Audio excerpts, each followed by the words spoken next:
Route 616, your home for all Finn's Marvel main continuity. Hello, everybody. This is Ryan, otherwise known as RJ or RJ Epic One here, and welcome to Route 616. We are back with episode 5. We are recording in the evening right now. We tried to get this out earlier, but we were having some technical difficulties. I am back with Bill and Dan. You both can say hello. Hello. Hello. Simple, I but tried to hit the effective. exact Hi. tone you did. I know. Matching. Today we have some interesting comics to talk about. This should be a short episode relatively. We only have 6 entries this time. A couple of them, there probably won't be much to talk about with them, but we do have some goodness in here for good or bad. So, it should be a fun episode. We have a couple issues of Fantastic Four with issues number 8 and 9. We have Tales of Suspense. Not Suspense, Tales to Astonish. I'm getting ahead of myself now. We're not at Iron Man yet. Sadly. What issues are those that we're covering? 37 Tales to and Astonish 38. number 37 and 38. And then Strange Tales 103 and Journey into Mystery 87. I had my read through tab on Fantastic Four 8 already, so I had to go back. To start today, we are starting with Fantastic Four number 8, and I'm pretty sure this is a historic moment on the podcast because I believe this is the first Fantastic Four issue that I'm gonna cover. I'm pretty sure I've let Bill cover every issue of Fantastic Four so far. So, so let's Sensing a trend. So you're taking our good comic for today. That's right. only the first one. You get the other. You get the other. You good get one. the You're crappy taking ones. our good comic for today. Yeah, I know. I've noticed it too, Bill. If it's crap, he makes you do it. That's alright, I can get through it best. What are you talking about? I read the Strange Tales. You also Anyway. did the Hulk, so you've taken some of the absolute dregs of our podcast. So, I try to be fair and spread it out for both of us. yeah. So That's what she fantastic. said. Okay. Ignore the old guy, folks. Fantastic Four issue number 8, Prisoners of the Puppet Master. We've got Stan Lee and Jack Kirby added again with Dick Ayers on inks and helping Jack on the cover. Stan Goldberg's on colors, and well, hypothetically he is at least. And letters are done by Artie Simek. And this one was released in August 1962. So this is And- the same crew who did, most of them anyway. Yeah. Yeah, they haven't really got other teams yet.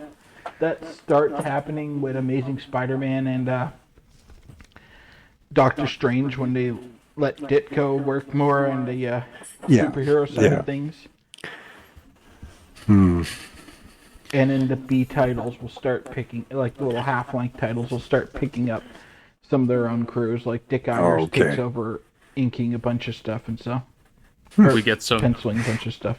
We'll get some more Don Heck and a couple other guys. We'll get more Steve Ditko, thankfully, too. So yeah, Fantastic Four issue number 8. This is, of course, the first appearance of the Puppet Master, one of my guys. One of my, as you'll see, he's the spotlight character in the thumbnail this week. So, He's your bro. good shit. He is my bro. Puppet Master's my guy. So we open up this issue with the Thing returning to the Fantastic Four space, but he is Sue and Johnny try to hold him back as Reed is working on a secret project, but Thing isn't happy about it. We see Johnny throw some fire at the Thing to try to keep him out, and Reed whips out this weird extinguisher that's connected to like almost what looks like a backpack. It almost looks like it's Ghostbusters. I think Sue had the same thing a couple episodes ago. At this point, Johnny's erratic enough that they just keep a fire extinguisher around for when he starts shit. I don't blame them, honestly. But anyway, Thing storms off in anger because they're keeping something from him. But Sue turns invisible and then catches up with him on the street. She's like, Ben, you can't walk out like this. We need you. And he's like, oh, I'm not falling for that. And then they see Ben kind of swiping away from Sue, trying to get away. But then there's some there's some regular civilians that are like, oh, what's going on? He's talking to himself. Oh, we have lost a Dan, folks. He will be back in a moment, though. So the civilians starts teasing Ben, and they're like, "Oh, why don't you introduce us to the lady you're talking to?" So Sue, while still invisible, kicks one of them, and Thing wraps a telephone pole around another. So I'm getting really tired about these pointless power showcases they like to stick at the start. I get why they're doing it, but they get really tiring. They do.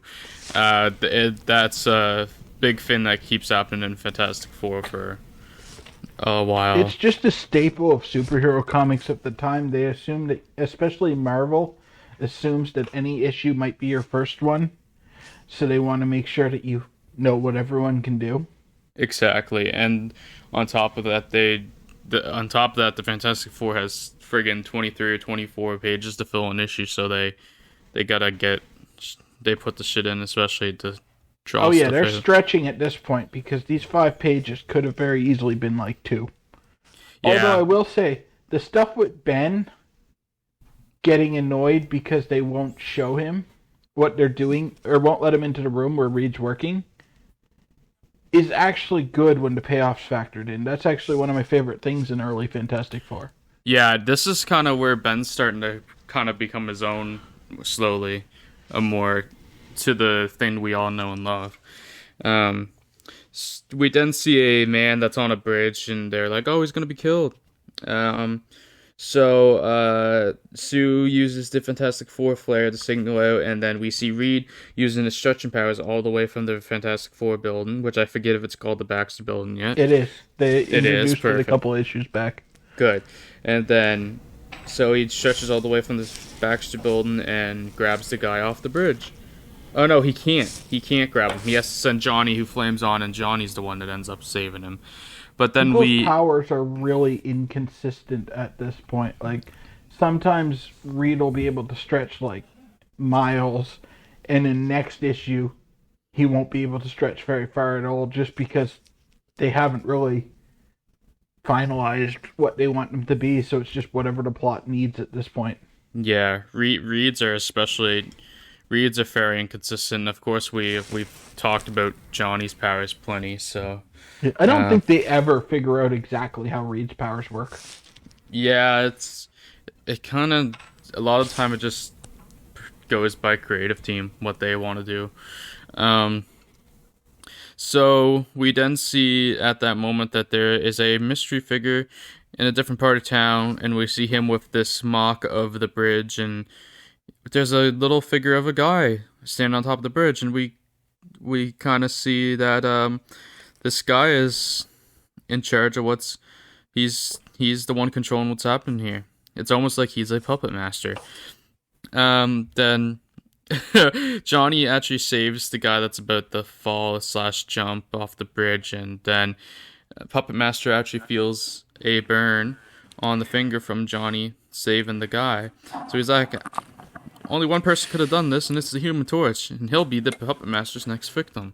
Ooh, sick burn. And Dan's back. Let's go. So we enter part two of the story, and we see Alicia Masters' first appearance as well. Probably the most important character that will be debuting this week, honestly.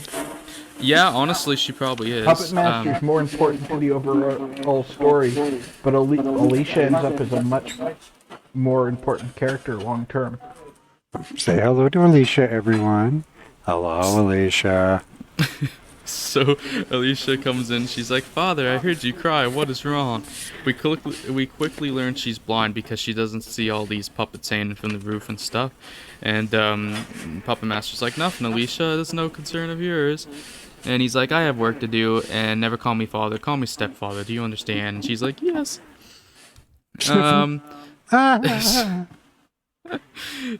So this is where we get it's explained through Puppet Master talking to himself that Alicia's blind because he's like, "Oh, it's lucky she's blind. She has no idea what my work really is." And then we immediately go into seeing him carve out a new figure for him to be the Puppet Master of the puppeteer, one might say. And he creates a mold of the Thing.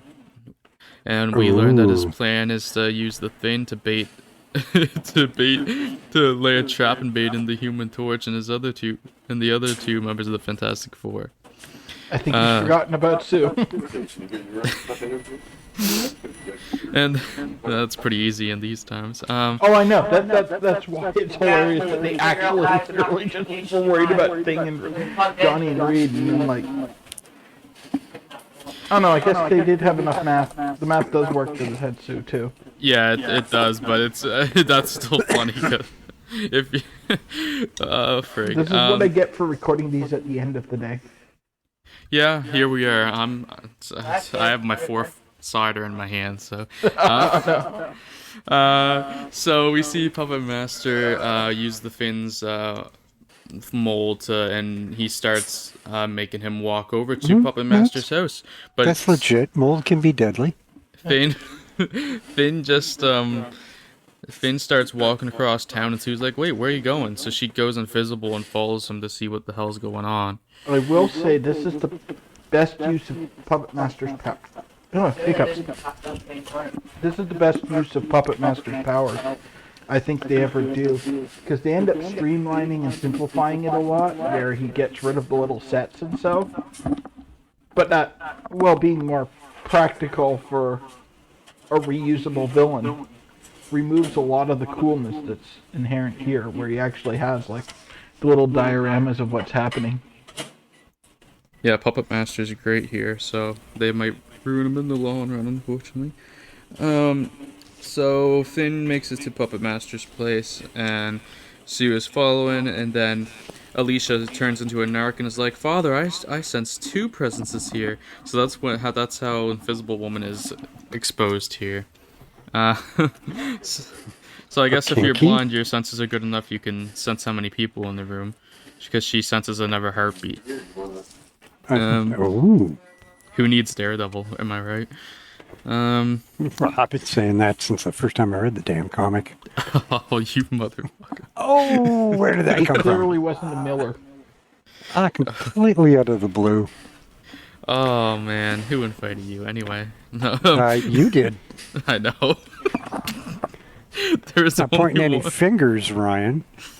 Puppet Masters, like, there's only one person who they can be then, the Invisible Woman of the Fantastic Four.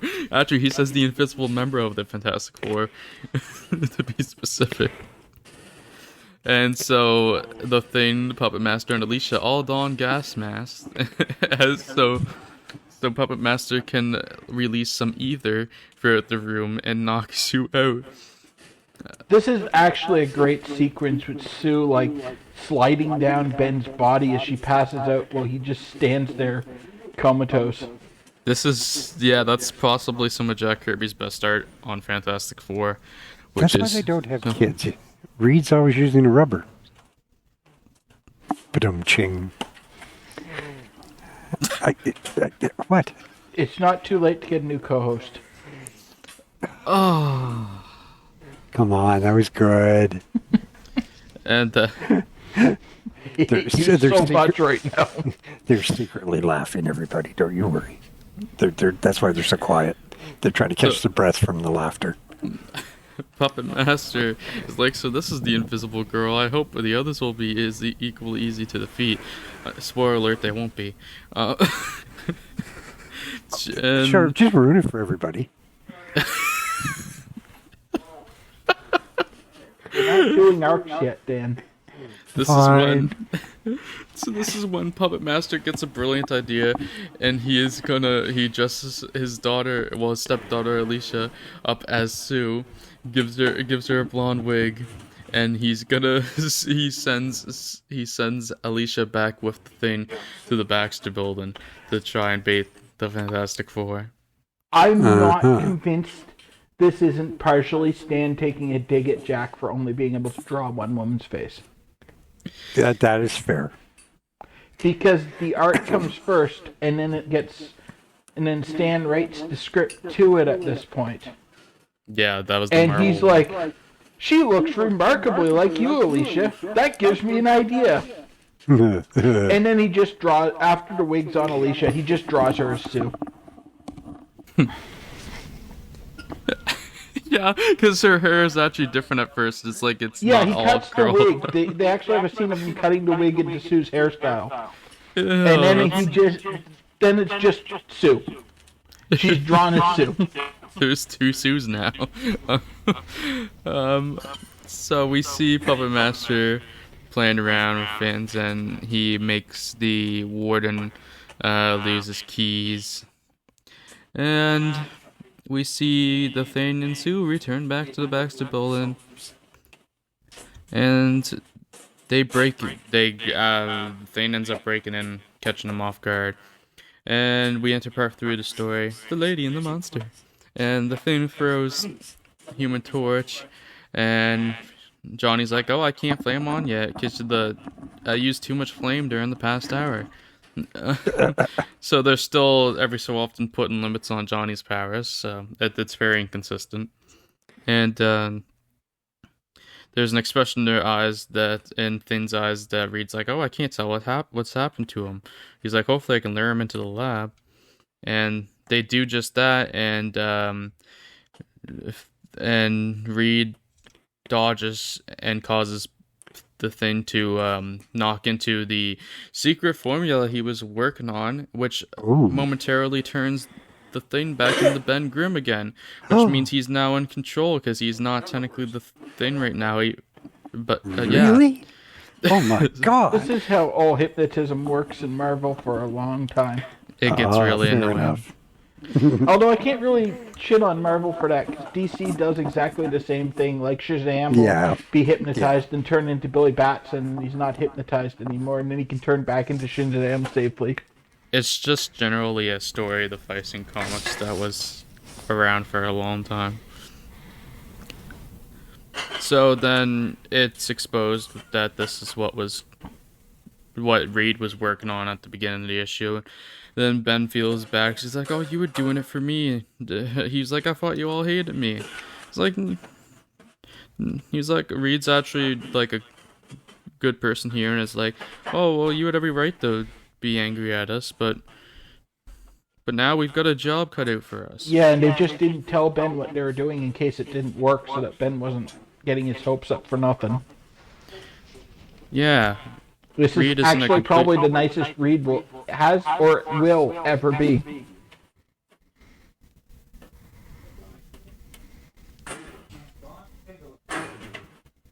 So Johnny's asked if he's okay, and he is. And he's like, "Oh, Ben, you're yourself again." And Alicia, as Sue, starts asking where the hell she is, so Reed's like, "That girl isn't Sue." But who is she? Doesn't recognize that his own girlfriend isn't the same person, despite the fact that she's right there. And blind for the entire time. Ben's like, "Wait, I remember now. She's that Puppet Master's stepdaughter. The poor kid's blind." And Ben's like, "Oh, don't worry, kid, you're safe. We're all friends here." And Alicia's like, "Oh, your voice, you're so kind, but you're the strong, kind one, but you seem so different now." And she's like, "No, wait, I've been mistaken," as we see Ben turn back into the Thing, and he's got the depressed look on his face. He's like, "Oh, I'm back to the Thing again." And we see that the effects of the potion that, well, not potion, but the formula Reed made have worn off. And then we go back to the antics of the Puppet Master as we see him free all the prisoners from that jail that he was making the warden lose his keys to earlier and everything. Did we ever figure out why he was just randomly releasing a whole bunch of criminals? Because he's a nice guy. If we did, I just skipped over it. Because I can't for the life of me remember any reason other than just that we had to establish that he's a bad guy, and people might not have realized that he was trying to make that guy in the bridge kill himself. Yeah, that's... Which also was a completely motiveless crime. Yeah, it's, when you put it like that, there's definitely a lot of holes in this story, but... I enjoyed this one, but they Me definitely too. didn't flesh out why the Puppet Master does what he does. we see that Sue is woken up and she goes invisible, gets up, but then Puppet Master ends up hearing her because the floorboard creaks on her. So Puppet Master grabs his mold of the Invisible Woman that he happens to have made, as we see it next to one of Reed, and grabs it by the ankles, which makes Sue trip. And then, before Sue can be fully taken back in, she shoots off the flare gun, which signals the Fantastic Four. And they come in as Puppet Master is taking her hostage again. He unleashes a giant mentally controlled puppet, as he puts it, that they pretty easily take care of, really. And then they're like, hey, where's the Puppet Master and Sue? I got thrown off for a sec because Alicia's still with them dressed up as Sue, so I got confused. And then we see that Puppet Master is on it. This is great. Puppet Master is on a winged flying horse of his greatest puppet of all, as he flies away with Sue. Jet too. He's flying away with Sue on the back, in front of, from tied up like this is some cowboy shit. And Reed stretches out and grabs Sue off the horse from the Puppet Master. And the Human Torch then flies after Puppet Master, but isn't successful in catching him. So the Puppet Master gets away. Johnny's flame goes off, but Reed catches him. They then all learn about the prisoners escaping, and are like, oh, the warden's trustee himself must have opened the gates. And then we see the cops outside ready to stop the prisoners. But the prisoners have a hold of the warden and are gonna kill him if they don't let them escape, I'm guessing. Oh no, they're just like, oh, you want the warden to come and get him, and blah blah. But then the Human Torch breaks in. Through his fire powers, he melts through the wall, the ground, and everything, and gets into the prison and grabs the warden and flies out with him. And then the Thing breaks through the prison wall and just starts pounding on everybody. And he captures some of the prisoners in this cage. And then another group of them starts shooting bullets at Reed, which he catches with his rubber body and flings them back towards them. But thankfully, they all duck. And it's Reed then just commit murder. Reed powers. And then Reed stretches out and takes the guns. We need more Mr. Fantastics in the world. And then Johnny creates a circle of fire around the prisoners. And one still has a gun, but Sue reaches out and does something and grabs it from him. So everything's well in the prison again. That's why they had the prison break. And we see it's a 23-page story, but they only had 19 pages. Yeah, the prison break is pretty much filler. The important stuff here is the stuff with the Puppet Master. And we see Alicia crying in a room by herself because she never suspected what a menace her stepfather was. And then in that moment, Puppet Master returns, and he's returned in order to manipulate his greatest puppet of all. He's like, I wish you could see it, Alicia. It's a small figure of me, but not as I am now. No, it is the Puppet Master, ruler of the world. As we see, it's a puppet of himself, but in a crown and robe and everything. Yeah, Puppet Master, the Pope, you could almost say. And if they had just put this scene at the start of the story, they wouldn't have had to waste time with the prison break at all. Because they wouldn't have to tell us that he was evil. They would have already shown that he planned to use his puppet powers to control the entire world. He's like, now that I've tested my power, I know that I can do anything and control anything. He talks about his first official act will be to tear down the UN. He's gonna go full terrorist. And he's like, oh, the rulers of all the lands will be at my beck and call. Castro bringing him soup. Yeah, I wonder how Doc Doom's going to feel about this. And he's like, none will be mighty enough to defy me. He's like, I'll even have the Fantastic Four pulling me by. Wow. He has the Fantastic Four pulling him in the... Oh, you can do it. You can do it, Ryan. Come on. They're by carriage. They're pulling him by carriage. I couldn't think of the word for a second as I was laughing. Oh, that's all right. Oh my god. And he's wearing... This is like... This story is also like accidentally racist too. That's a parasol. Is that a parasol? That is a parasol. I was thank God. The same thing. You were thinking the same thing I was? Okay, good. What? Oh, that is very poorly drawn. What, a parasol? He looks like he's drawn like a Vietnamese peasant in the Vietnam War movie. Oh. Yeah, it's really badly drawn. You can't. There's no pole to show the. It's a connection. Bumbershoot. I think he's leaning on the pole, and that's why it works that way. But yeah. And so Alicia's like, no, I'm not gonna listen to this anymore. It's madness. You have no right to do this. And it's like, you speak of me, right? I'm the Puppet Master.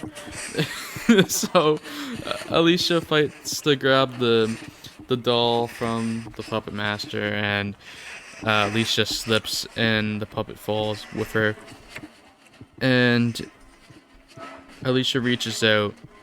She's like, if only I can reach the puppet. And then Puppet Master accidentally, in his haste, trips over Alicia's arm and falls out the fucking window. And this is where out the window and dies. Yeah, he's killed off here. Because they definitely intended him to just be dead. Yeah, they did, but though it is left ambiguous technically, but he's definitely planned to be dead here. Body, so it's plausible when he does return. Spoilers, but yeah, they intended for him to die here. The Fantastic Four show up and learn what just happened. Blah blah blah. He's like, "What made the Puppet Master fall?" Blah blah blah. He's like, "I wonder if we'll ever really know." As we see the puppet laying down with his crown off his head, the Puppet Master doll, I mean, with the crown off his head and all kind of disfigured, laying into the messed up way. That's actually a great finish for an era when they can't show his mangled body lying under the window.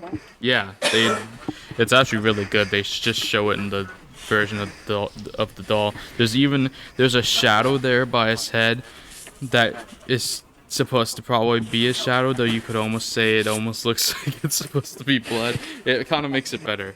Yeah, no, it's a brilliant panel. This is some of Kirby's best work so far, easily in this comic. Oh yeah, this may be his best drawn issue of Fantastic Four yet, quite honestly. And that is the end of Fantastic Four issue number 8, though we do get a Fantastic Four feature page at the end about the Human Torch and his powers, but we're not going to go through that.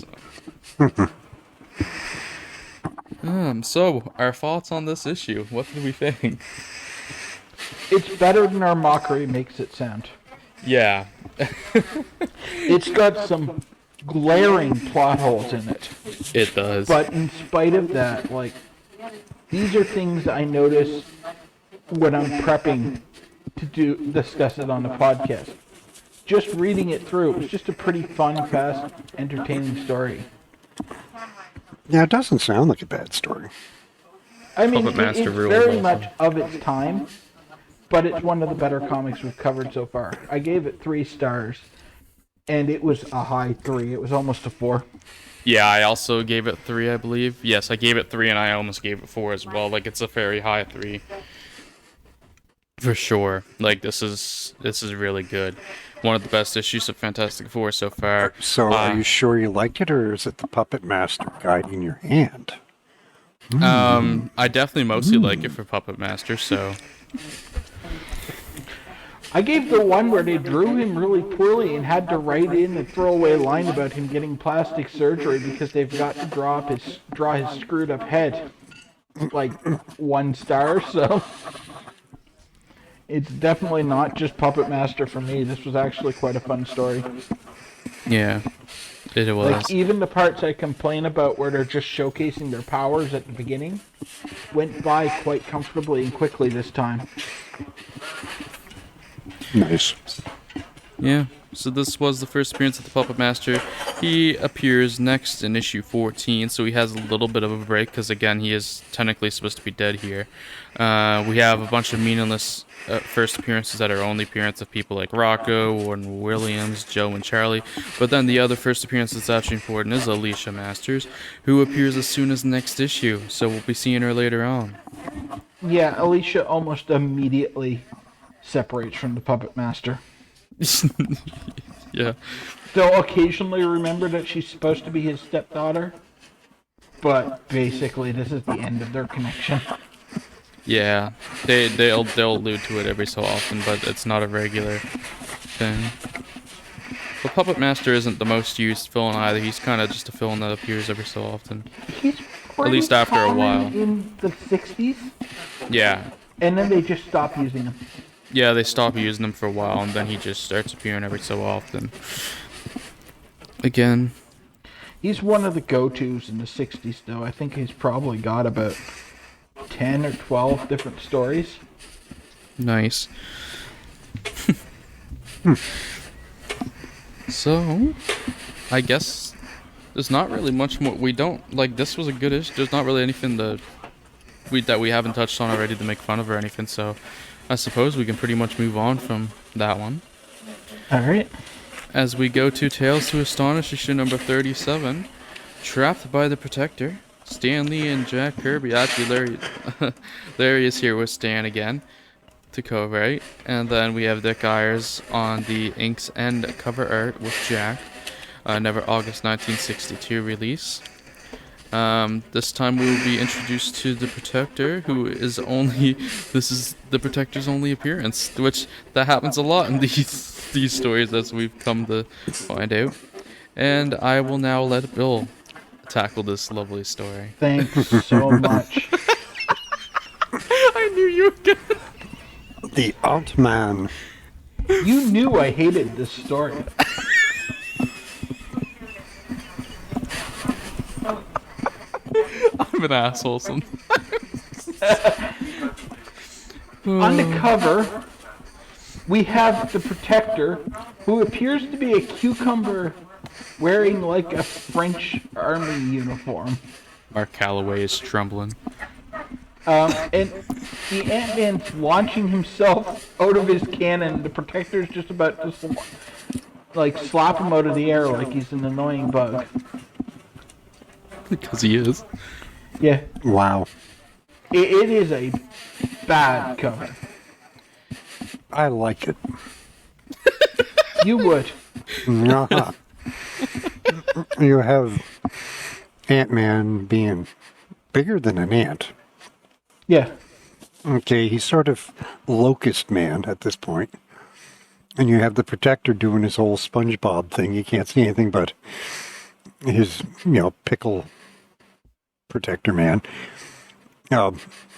His head. Yeah, I don't know why they drew his head like that. He's got no neck. Wow. It's very espionage style outfit. It is. Yeah. Excellent cover. Excellent cover. One of the best. To be fair, the Protector is a character that's really hard to make look exciting. Yeah. I can see why. Although they did a much better job on the splash page, where he's crawling out of a bag of loot or something that he's hidden in, and you just see the massive form of the Protector looming over him about to grab him. Okay, well, now that I'm done interrupting you for no reason at all, you go right ahead. Yeah.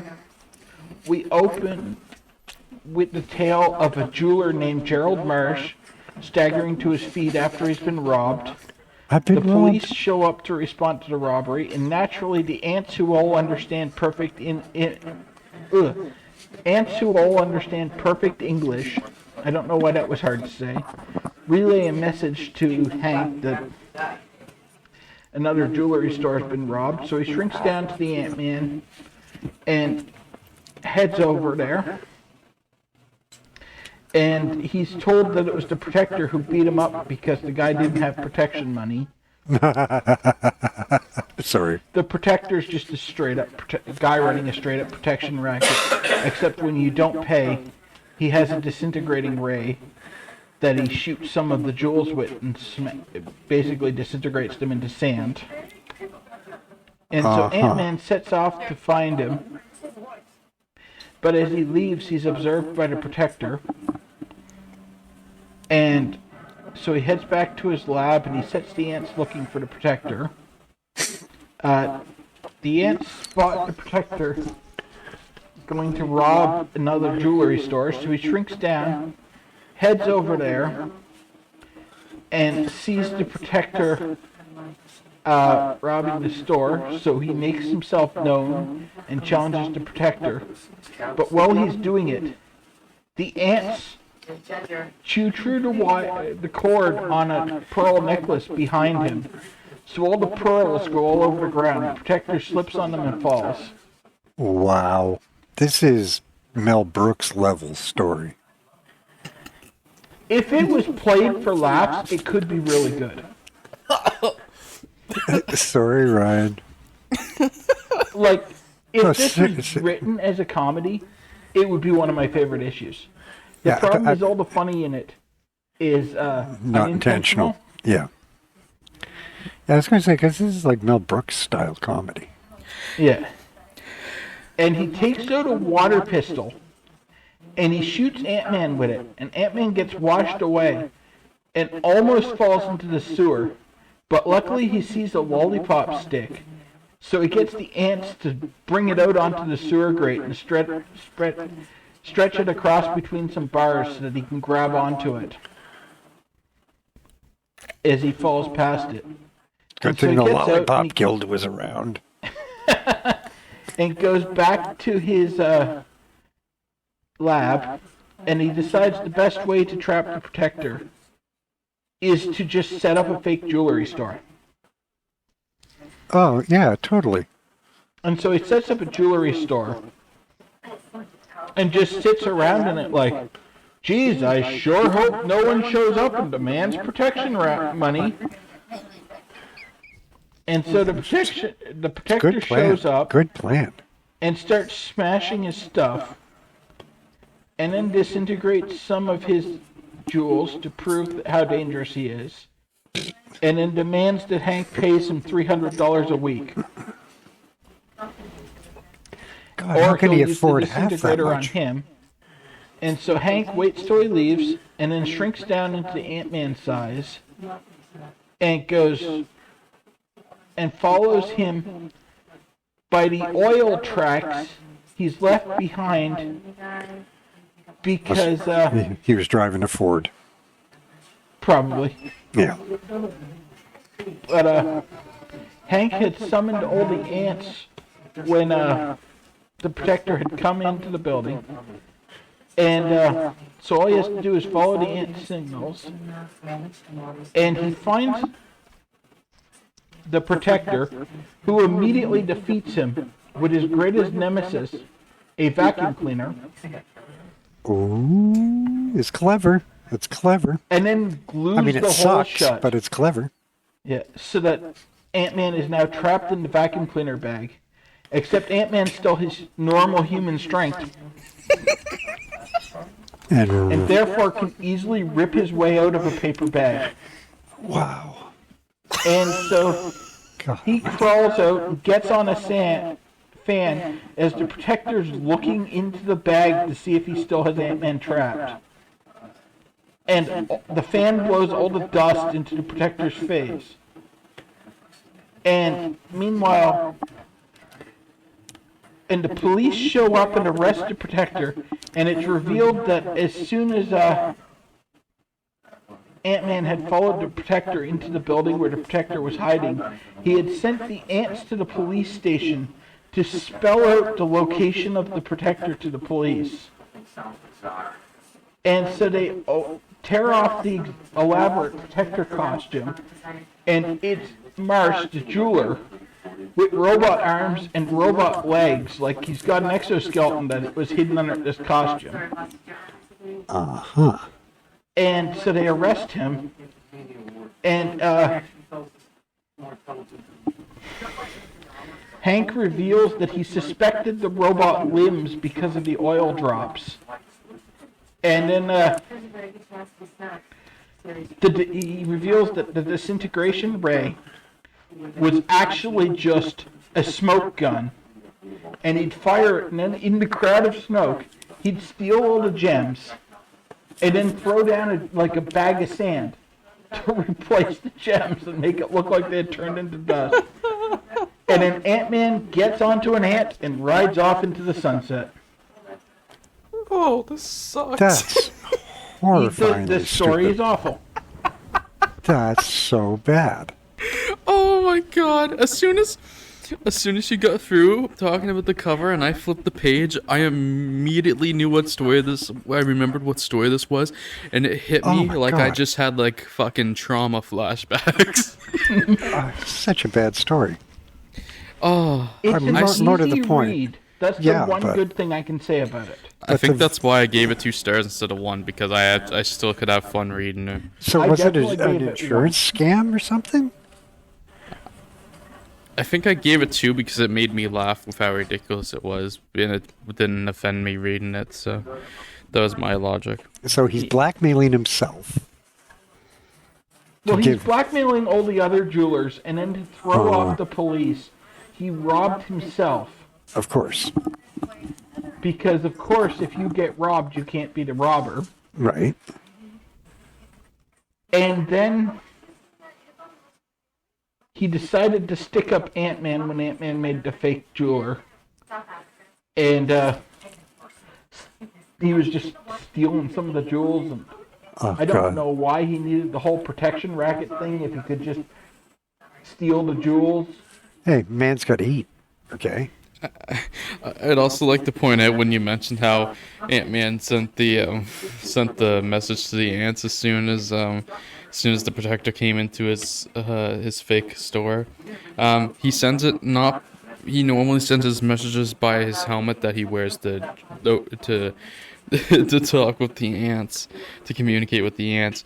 But because he can't wear the helmet while being Henry Pym in the store, he has created the device. He hits a button under his under his till or his display or whatever that sends a fucking message to the ants. Oh, I remembered that. I just didn't think I was going to bother giving this story details because it doesn't deserve them.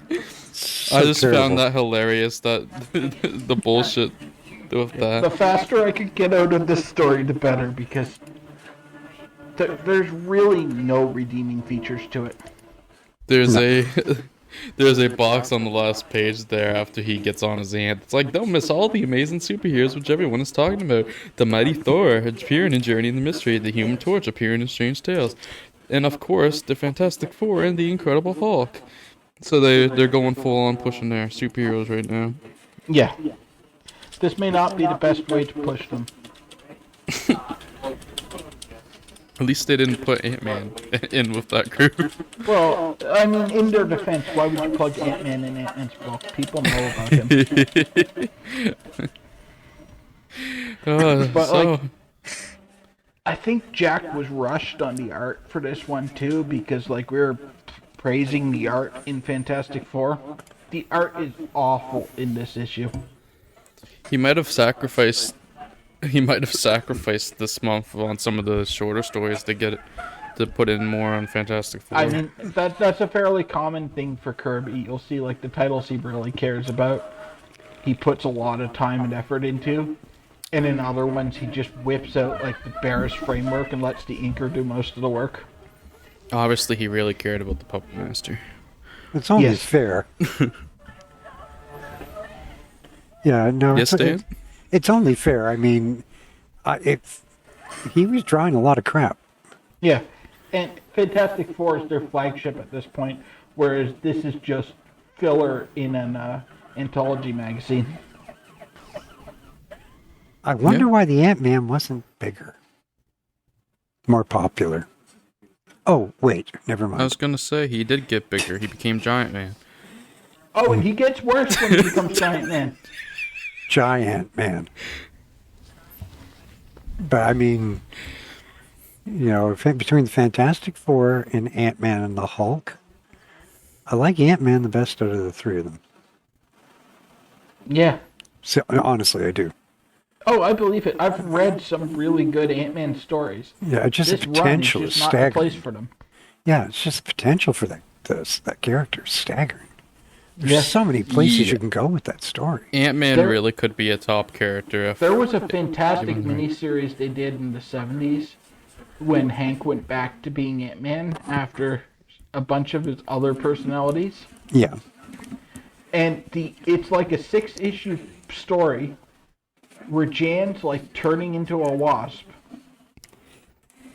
Like an actual wasp. And That must Hank sting. just has to get across the backyard to his lab to get chemicals. And the entire 6-issue run, pretty much, is him trying to cross the yard, stuck at Ant-Man size. Yeah. And it is fantastic. It's like one of those old adventure stories. Land of the People Giants like from go the to the TV world show. where everything's too big or so. Yeah, Land of the Giants, the TV show. Yeah, it's actually an amazing 6-issue run because they scaled the stakes appropriately. He's not trying to take on some sort of world-ending threat Yeah. with his ability of being an ant-sized person. But he's strong trying enough to that if not be eaten by a sparrow. Yeah, but he's still got human-sized strength, so Sparrow tries to eat him, he just punches it in the snoot. I think they forgot about that by that point. Oh, okay. Which actually made it way better because he actually felt like he was in danger. They go back and forth on the keeping the strength thing. So. Okay. Yeah, I don't think it was ever formally canceled, but I'm pretty sure whoever was writing that miniseries had forgotten it. Okay, because in order to maintain the strength, you need to maintain the mass. You can shrink him down, but if he would be very heavy. Yes, well, they definitely never figured that part out. Okay. That's asking for too much. Otherwise, he would have killed an awful lot of ants. Well, yeah. So yeah. Okay. Next. Any more thoughts on? Oh, that's a horrible story. Yeah, It's just it is. horrible.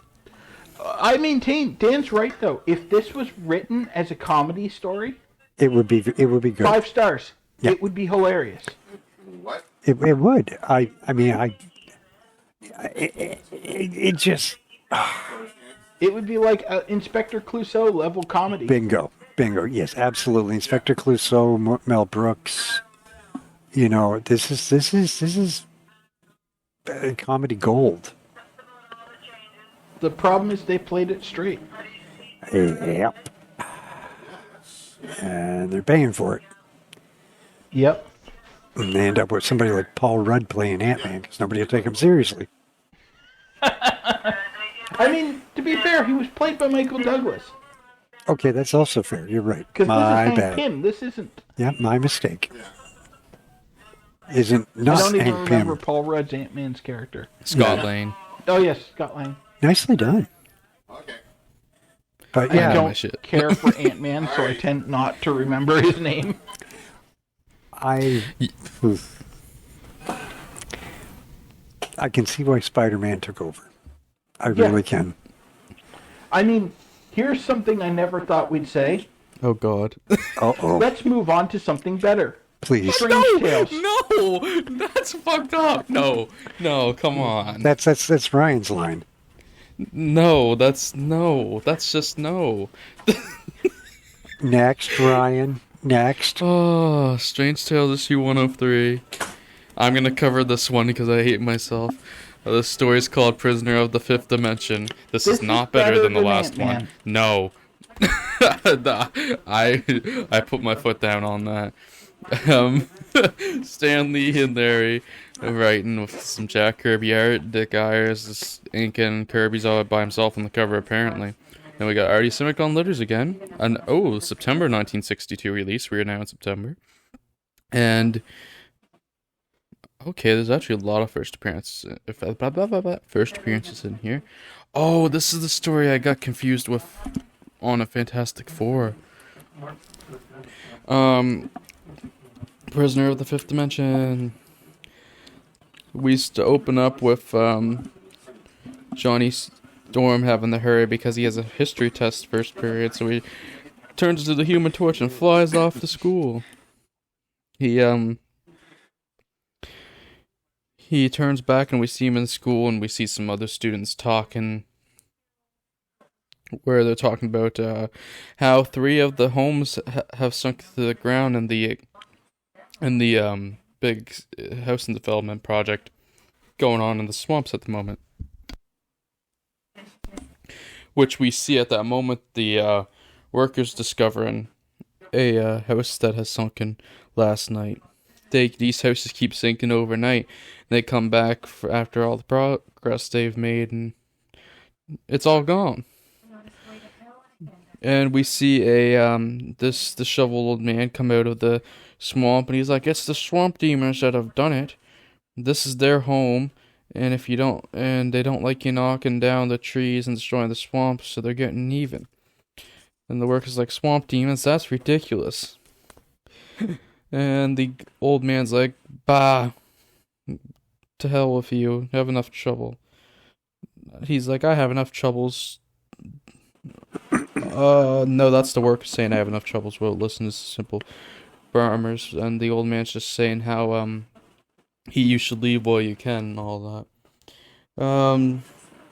But the guys continue to build, and we see 2 shadowy figures looking onward, and they're like, "So they continue to build. We must teach them another lesson." So they come back the next day, and the house has sunk into the ground again. They're like, "It isn't possible. We took every precaution available." And the old man comes back out. He's like, "I warned you to leave the swamp. The swamp demons won't never let you build here." Yeah. And one of the workers like, "I'm almost beginning to believe that old crackpot." And the guy that's like the guy that's doing the house and expansion's like, "Oh, I'm not taking any superstitious nonsense." He's like, "Let's check over the plans again." We then see Johnny talking to Reed Richards over some kind of communication device, and Reed's like, "According to my findings, there was no natural reason for the houses to sink. I suspect sabotage." He's like, "You'll have to investigate by yourself, though. Pursued Thin and I are busy with another case." And that is one panel. Thanks for coming, Mr. Fantastic. Now we are stuck with just Johnny Storm. That's always lovely. And he goes to... I'm pretty sure he just sent Johnny off so that he and Susan could have a date. So we see Johnny fly over to investigate. He dives into the ground under the marsh, and he's like, "The soil seems hard enough, and there's nothing here that could have pulled the house down."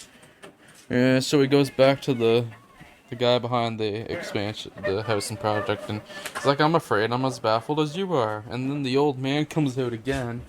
He's like, "I tell you, it's the curse of the swamp demons. You can't see them, but they're all over the place." So then we go to that night. Johnny Storm is hiding out, trying to see what's really going on here. He's doing a stakeout. And we see the old man appear with a couple of alien-looking people. And the aliens place down a ray gun type thing. And they shoot it towards the house, and they shoot at the ground next to the house, and it lets the ground suck the house into the ground. And so Johnny has witnessed foul play sinking the construction. We see the aliens fade away, saying goodbye to the old man, and they vanish into nothingness. Then Johnny flames on and interrogates the old man. He's like, "I saw the swamp demons, but clearly you're in league with them." The old man throws his hat off his ball. "If you saw them, did you? Very well, no longer to pretend." to be human as he takes his fake face off and reveals himself to be one of the swamp demons. Oh, we're losing you there, Ryan. There you are. And then Johnny's like, "You're wasting your time. Bolts can't hurt me." Because the old man, the swamp demon, has a gun aimed at Johnny. He's like, but this doesn't shoot bullets. It shoots antimatter electrons, which convert ordinary air into a liquid chemical. He's like, "Observe." He shoots Johnny with the gun, and it makes Johnny's flame go out. So it's a squirt gun. Yeah, pretty much. And holy shit, we're only 5 pages in. Okay, get going. Thin this out a little bit there, buddy. Whew. Fuck. The swamp demon has Johnny at gunpoint, blah, blah, blah. He's like, we're gonna leave your dimension of space and enter mine as we enter the world below, what is known as the 5th dimension. And this is where the swamp demon is like, I'm gonna take you to a warlord and we're gonna claim the glory of your capture. So he does that, blah, blah, blah. Talk about why they have to keep the humans away from the swamp, because they have to keep the humans away from the passageway, and this is all about getting ready for a takeover. They then put Johnny into this tank to fight in water so he can't flame on, but they give him a way to breathe, so they're not, like, actually killing him. Fuck, this sucks. Holy shit. We then have a guard watching over Johnny, and then this woman appears from the 5th dimension and distracts the guard with something. A hypno-rain. She hypnotizes the guard, which allows them to break Johnny out. The woman's with 2 other people. So the woman is named Valeria. This is her first appearance. She later appears in Fantastic Four number 159, so we won't see her for a while. Phineas is the older looking person you here are taking who appears in that same issue. Ever to describe this, you know that, right?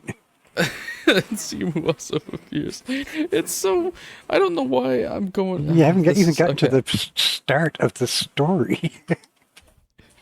So they've broken out Johnny, and then Johnny's able to flame on.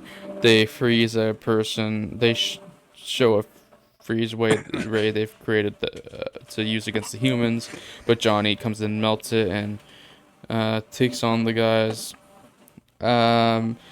Johnny goes on the ground more. The regular forces find the traitors that are the people we've met in Simu and Valeria and Phineas that have helped Johnny. But Johnny saves them from being killed and just causes chaos. The 3 traitors were captured, but Johnny frees them. We then see the forces unleash a troop of tanks on them, but Johnny uses his fire powers to create a super tornado and takes out the tanks. This is one of the few times where Johnny's powers actually kind of work the way they should. Yeah. Because a swirl of hot air would create a tornado. Yeah.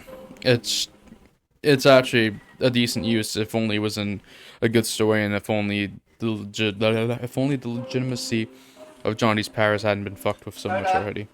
Oh yeah, including on the next page.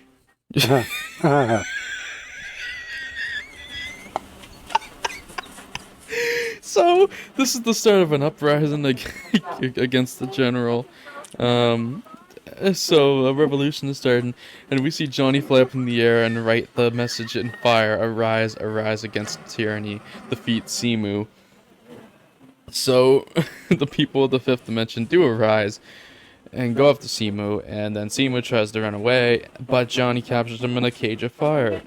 So that is 2 years. The bullshit fire we expected. Simu's behind the cage of fire. Will now live in the place as free men. no more tyranny in the fifth dimension. And then Valeria's, although I would like to visit your world and to visit you. And Johnny's like, maybe sometime. And Valeria's like, oh, please don't go. But Johnny's like, oh, I wish I could remain here. But I'm just too hot for you. And farewell. And Johnny goes back, leaves the fifth dimension. And then we see the story ends with Johnny back in school, with him thinking about that Valeria. Valeria? Yeah, it's Valeria. Valeria, fuck me. Yeah, it's Valeria. Valeria's the daughter of Reed and Sue. That happened in the future. I don't know. I'm still having a Red Dwarf moment right now. Valerie, Valera. Issue ends with Johnny's Storm's teacher calling him over daydreaming a cat in class. Ryan, speaking to your mic. The issue's done. We're done with that one. I have nothing to say about this. Yeah, this issue's just boring. Better than Ant-Man, my ass. It's better than Ant-Man. No. Because Ant-Man was offensively bad. This one's just boring. This... Oh, I think the drinks are starting to hit me. Let's move on to Fantastic Four issue number 9. Subtitled The End of the Fantastic Four. There was literally I already went for the important appearances, so I'm not going to freaking go into any other there. Like I said, that one's not even interesting enough to make fun of. Yeah, so right to Fantastic Four number 9. Stan Lee, Jack Kirby, Dick Ayers, Stan Goldberg, the regular team, Artie Simek, another September 1962 release. And I'm going to let Bill take this one. This one's actually pretty good, though. At least it was on first read. I don't know if I'd go that far. It's not awful. So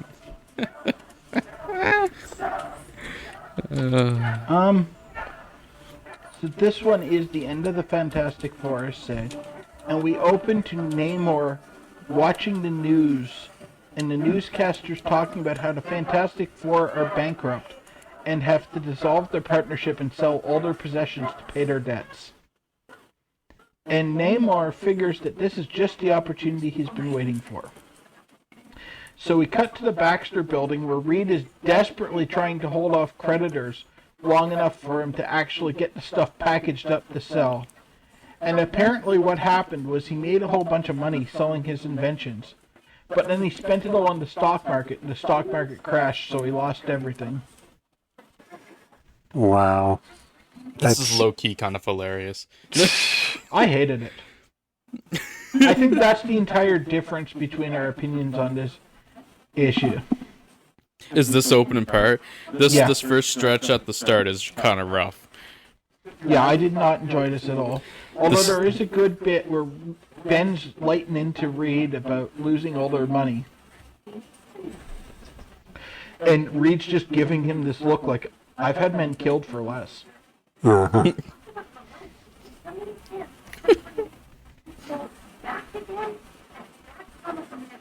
But anyway, we get like 4 days of comedy in the biggest, or 4 pages of comedy in the biggest air quotes possible about them having to sell all their shit.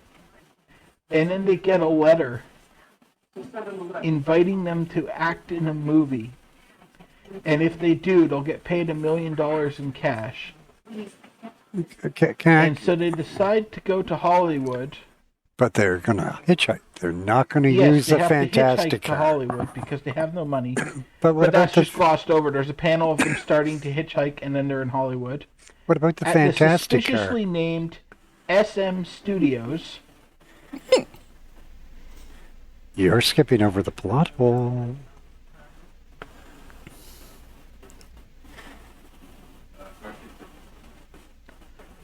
Probably.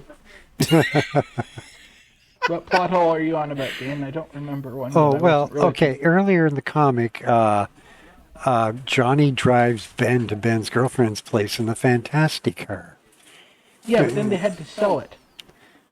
And they have enough for bus tickets. My God, these people just don't think ahead. Yeah, how can they be so fucking smart and not have a decent financial planner?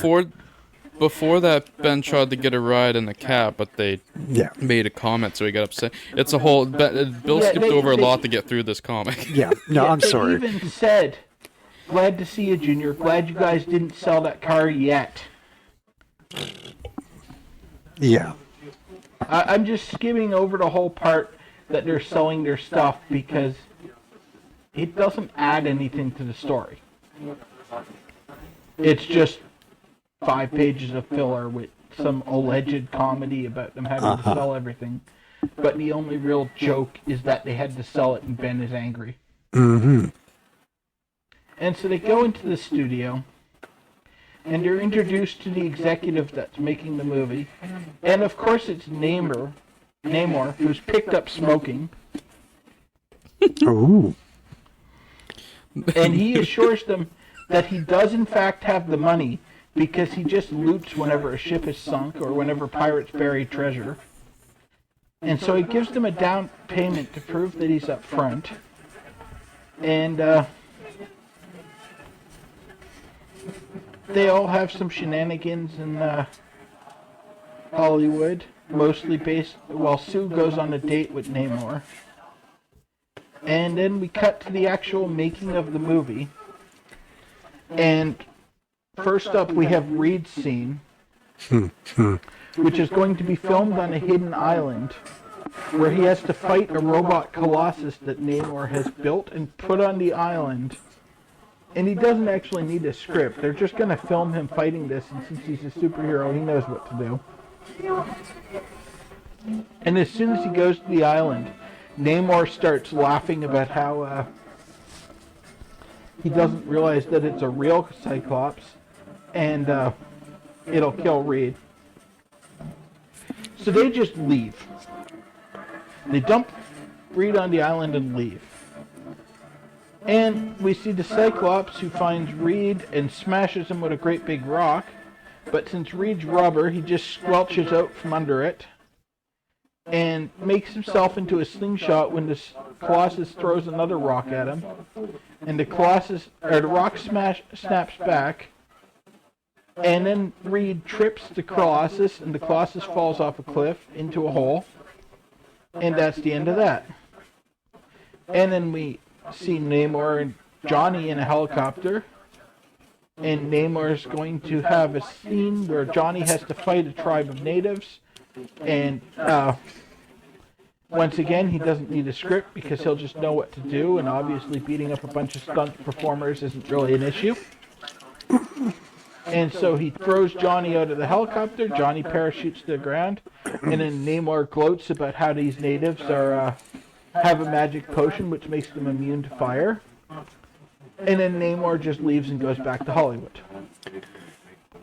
And Johnny tries to intimidate the natives by lighting on fire. The natives are not remotely impressed. They just wait until he runs out of power. And then they grab him and put him in a big cage. And then they demonstrate how they're immune to fire by dancing in the fire and swallowing fire and stuff.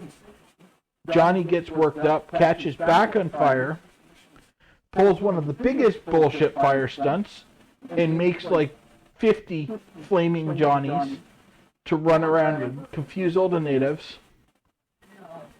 And then he leaves and flies into a volcano, igniting it, and swamping the entire native village in lava, killing everyone. Who's immune to fire.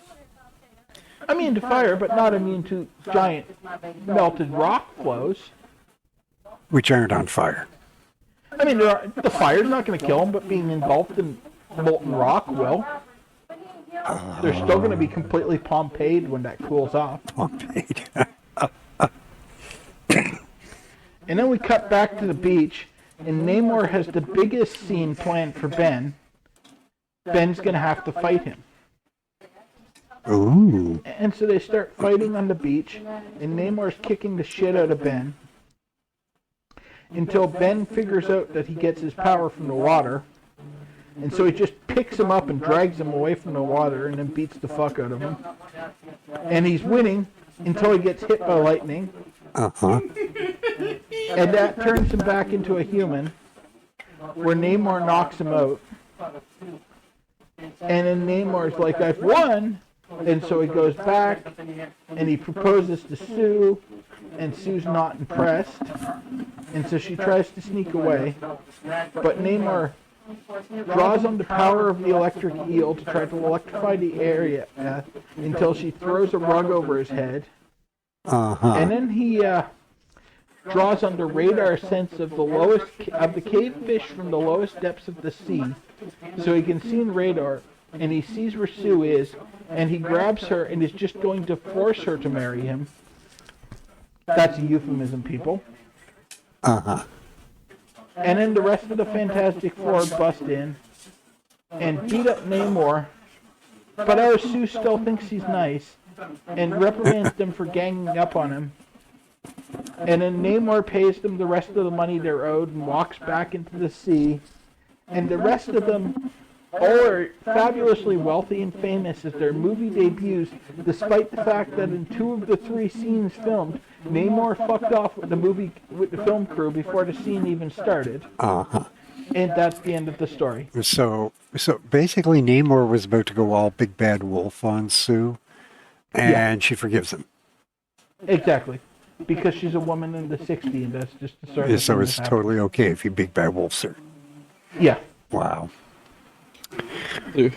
On this one, there's a feature page at the end with how the Human Torch flies. It's not as bad as Ant-Man, barely. So, on first read, this was a 3-star affair for me, but I I gave would it probably 3 stars too, but it was a low 3-star. Like it was decently entertaining. It was pretty fun the first read. Your expectations must have been so low. It's terrible. You saw the last 2 comics we came off of. True. But still. And I mean, Namor's always entertaining. He's awful rapey in this one, but that's just the 60s, and they tended to write men rapey back then. There was also the tribe and everything, and other shit. But, I mean, if I read this, it wasn't super racist. It wasn't terrible. It could have been way worse. But if I read this again, it'd probably be solid 2 stars. But when I read this the first time, it was 3, and we go with our original ratings. Yeah, on the podcast. same with me. Like, generally, this one actually has above a 3 in the average rating for the entire site. It's so we're about on par. On par. I think telling it made it sound worse than it actually was. Potentially, yeah. Because there's a lot of filler that's moderately entertaining in it that I just skipped over because, like, the whole bit about them selling their stuff. Giving a play-by-play of that is kind of pointless because it doesn't advance the plot at all. Yeah. And if you want that, you can go read the comic. And it's simply a plot device anyway.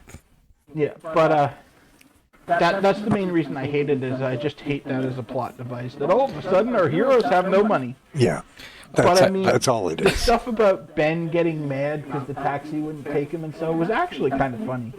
Yeah, I mean, to be fair, this is, like we already said with the last issue, this is where Ben's really starting to develop his personality we all know and love. So pretty much everything with Ben is starting to become more of a joy. Yeah, he's no longer just a bitter, angry guy that's not fun to read. He's actually starting to get a little bit lovable and getting a charm to him. They still need to rein his temper in a bit to hit that sweet spot where he's really a likable character. Yeah. But they're getting there. I have to say the Pop Dan, there was a shit ton of famous cameos in this one when we got to the S&M studios. I'm looking at the list right now. Alfred Hitchcock. Cameos John of Alfred Wayne, Hitchcock, Bob Hope, Amanda Dean Blake, Martin, Bing Cosby, all of them. James Arness, Charles Bronson, Jack Benny. Yep, I love Dean Martin. Amanda Blake. James Arness, I believe, was the star of Gunsmoke. He was also, a little historical note, he played The Thing in the original version of The Thing done in 1951. Nice. Yeah, he was the original Thing monster. Yeah. They were definitely going for the Gunsmoke angle here because he's dressed like a cowboy. Yeah, well, Gunsmoke was probably the biggest thing on TV at that point. Oh, no doubt. Gunsmoke and Bonanza were both huge Yeah, and they had Hitchcock in profile. Of course, of course. Yeah, like actually, their depictions of the celebrities are pretty consistently hilarious. They're actually really there's good. There's like a little in-joke with basically everyone. Oh yeah. I was gonna interrupt you to point it out when you were going through, but I just figured I'd wait till the end. Yeah. I'm That just looking at section it. was great, but it was just another part I skimmed over because it wasn't really relevant to the plot.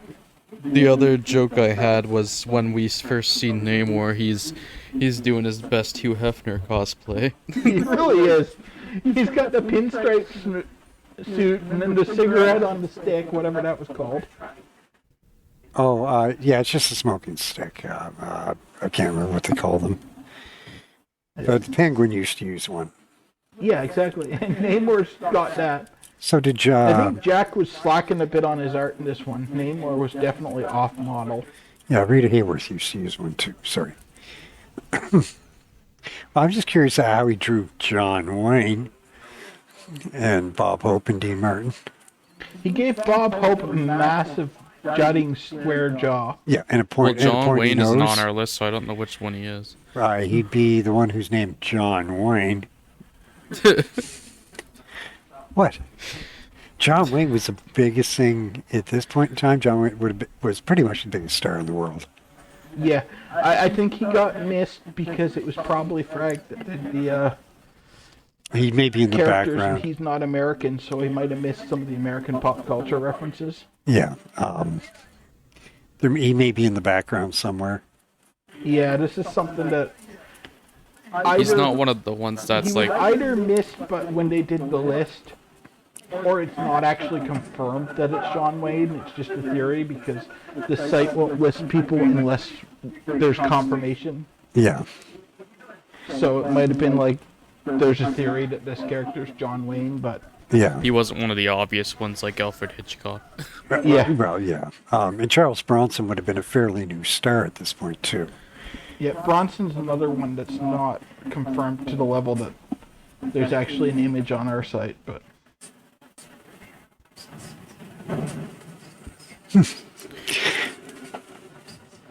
So that's pretty much what I have on that one. Like, it was decently fun, but I'd say it's definitely the worst Fantastic Four story we've had so far. Wow. Okay. I don't know if I'd agree to that, but I know maybe. there were a couple you didn't like as much as I did that you rated as 2s, but I don't think I've rated a single Fantastic Four as a 2 so far. I think I rated number 3 a 2, and that might have been it so far. I know I definitely have some 2s coming up, so. Yeah, I know there's some bad ones coming up, but I think this is amongst the weakest ones we've covered, in my opinion. Yeah, fair. I guess on that note, we should move on to Journey in the Mystery at number 87, Prisoner of the Reds. On October 1962 release here, we have Stan and Larry writing, and then Jack on art, Dick Ayers is here, and Artie Simmons here. And I don't think anything. Oh, holy shit! There is a character that appears in a later issue here. Okay. The mighty Tor, Well, I Lord of need to check the Thunder. appearances. I don't think anyone was on. Edward Harrison Oh, apparently next okay. appears in Conspiracy number 1 in I 1998. have never read Conspiracy. That's why I didn't think anyone was important. Miss Blandon doesn't appear again. But Yeah, okay, I know who this guy is. I can see them reusing him. He actually gets used 4 times. Wow. He turns up in Conspiracy 1 and 2, and then Iron Man the Iron Age number 2. wow. Interesting. I guess we'll find out who that is when we go through the issue, possibly. I remember who he is. He's the guy that coordinates with Dawn to set the trap for the Reds. Oh, okay. Well, I'm glad you remember, because I'm going to let you take this one. Alright, Because I want the next one. fair enough. Oh, dear. This one is very much a product of its time. Do be brief. Yeah, oh, don't worry, there's not a lot to it. It's only 10 pages. This is the mighty Thor and Prisoner of the Reds. We open with Thor, splash page of Thor in the prison, chained up with his hammer underground. And then we cut back to find out how we got here.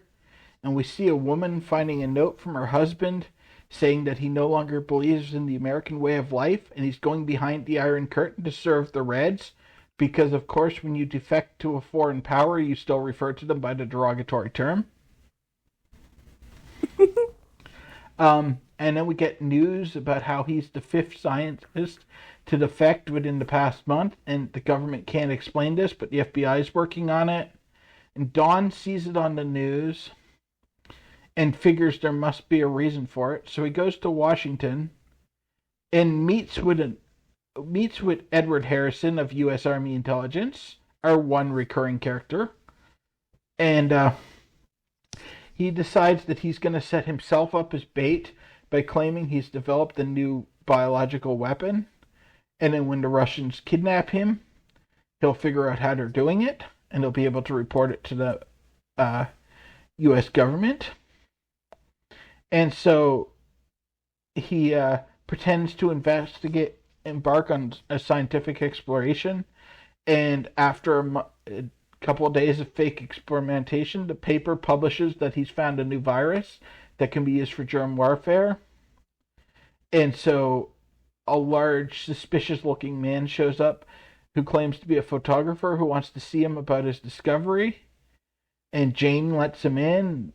Blake agrees to be photographed so that they can write about it in the paper, despite the fact that it's already been written about in the paper. And the guy points the camera at Blake. It hits the shutter, and a gas comes out and hypnotizes Blake. And Blake writes a note to Jane saying that he's going to join the Russians. And then he and the suspicious man leave and get into a plane and fly to Russia. They just call it behind the Iron Curtain, but they draw a picture of the Kremlin, so it's clearly Russia.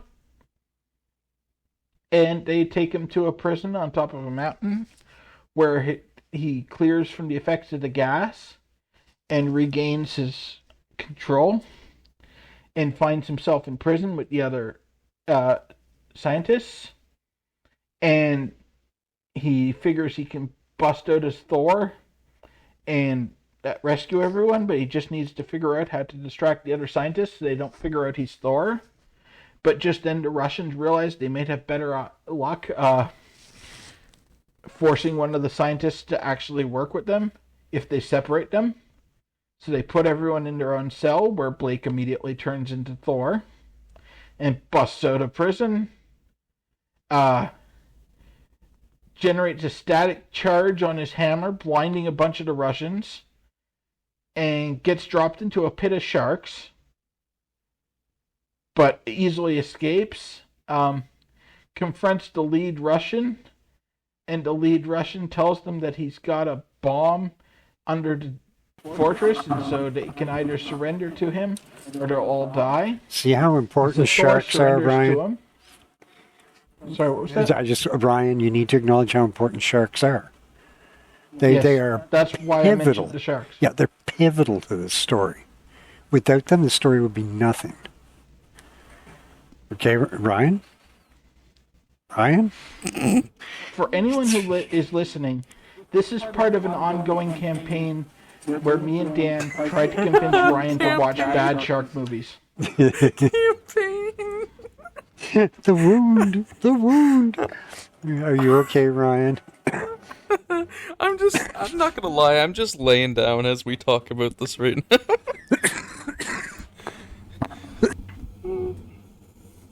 Anyway, so Thor drops his hammer and they strap him into the giant chains we saw at the start.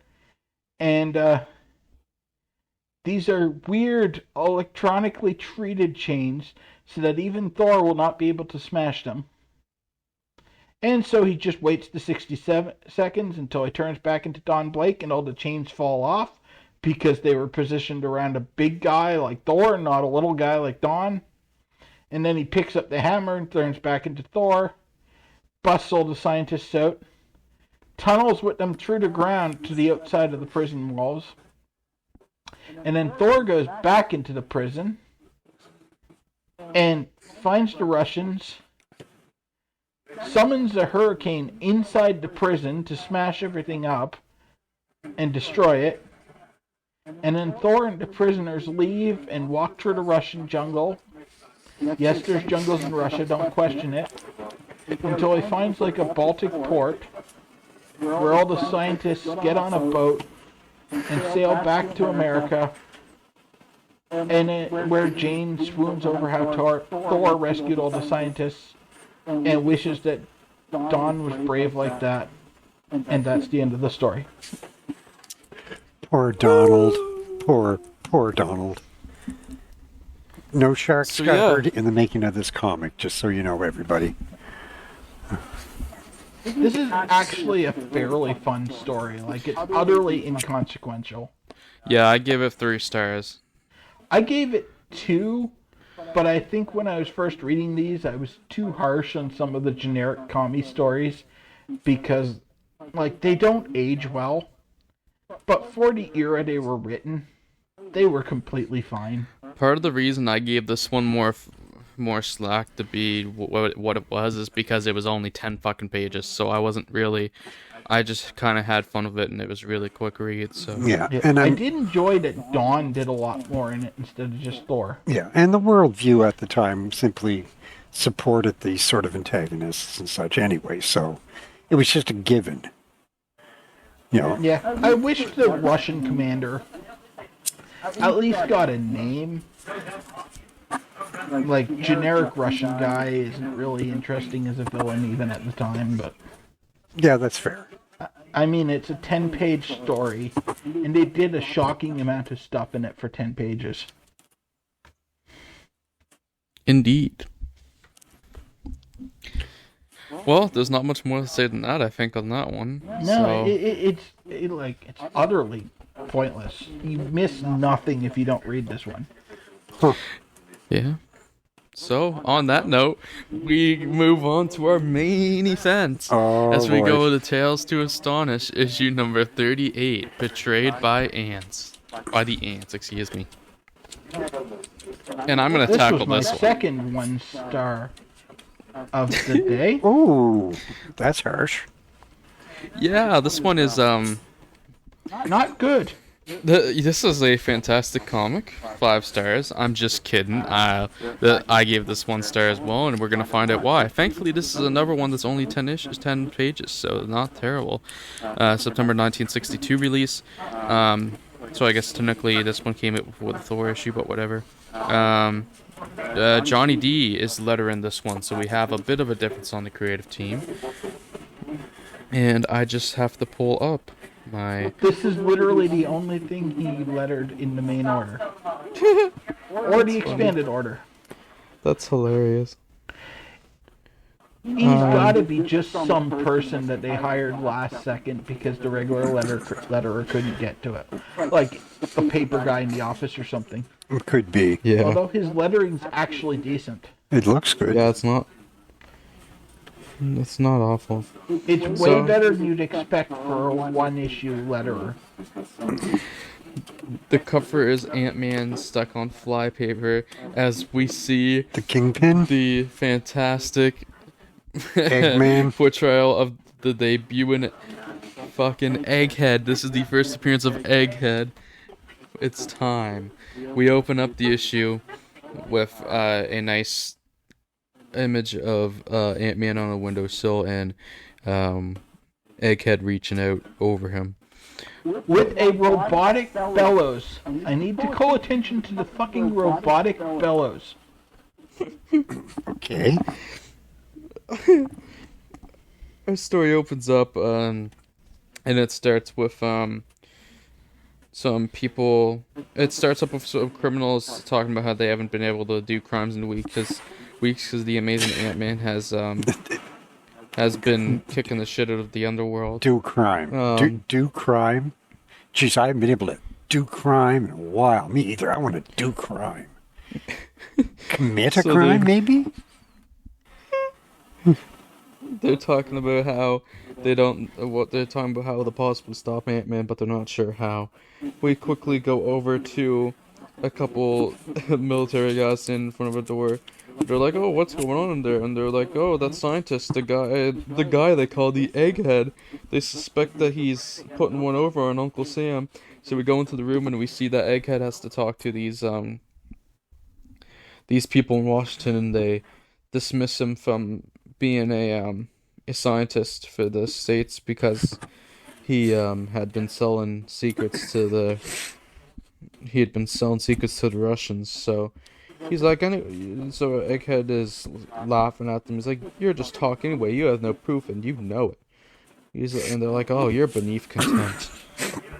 And so we go back to the criminals. They're like, "Oh, this Egghead character, he's our answer.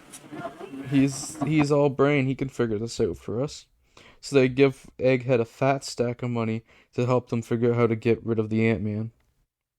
So we see Egghead doing some research. We see him reading the book that is with the title "All About Ants."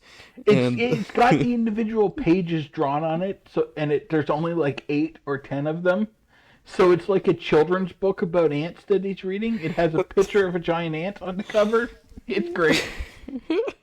That's actually a pretty good panel. It would be even better once again if this was written as a comedy. Yeah, that's the problem with a lot of these Ant-Man stories, quite honestly. They would be a lot better if they were actually meant to be comedy. Yeah, this would be brilliant if it was written to be funny. As it is, Egghead is just a shittier wizard. Yeah. So, Ant-Man, Egghead talks about how ants are unable to utter sounds, and they don't use sign language, so they communicate through electronic signals through their antennae. So he is tuning into, so that must be what Ant-Man does. So he's tuning into an electronic wave, so he can talk to the ants himself.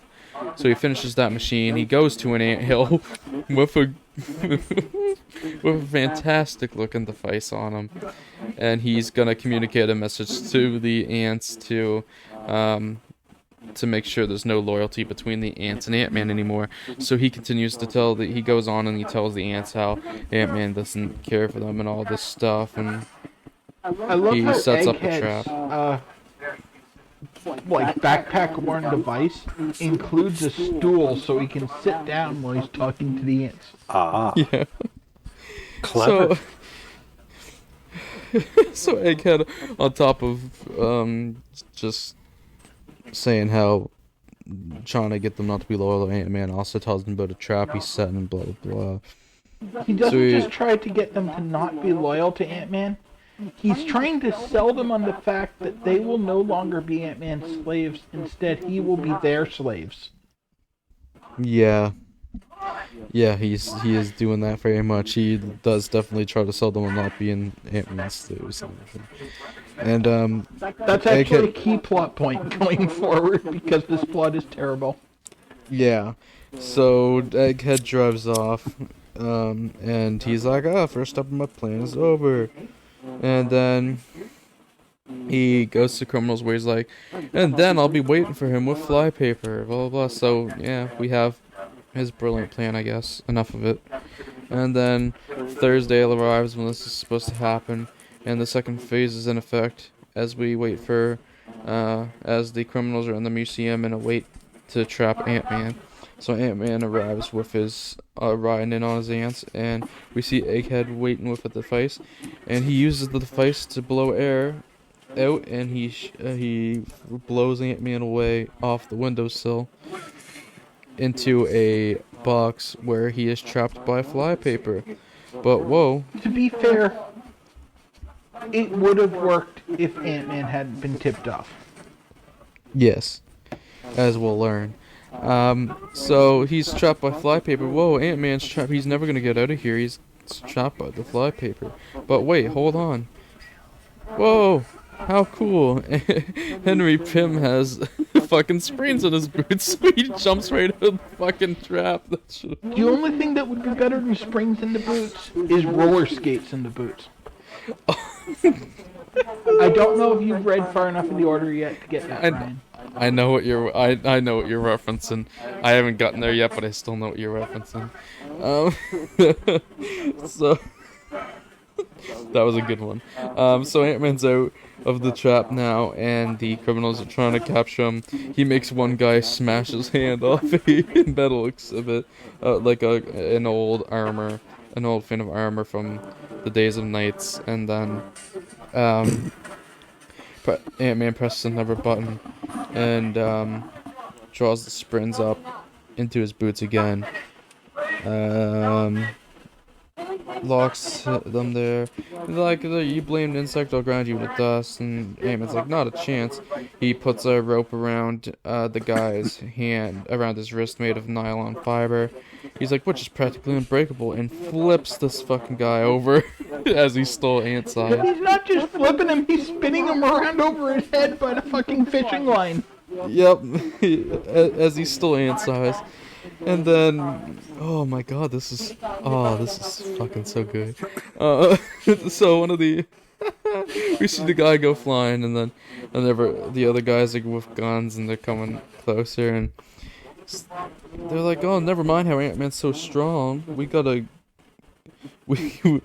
silence him before he can get to the cops.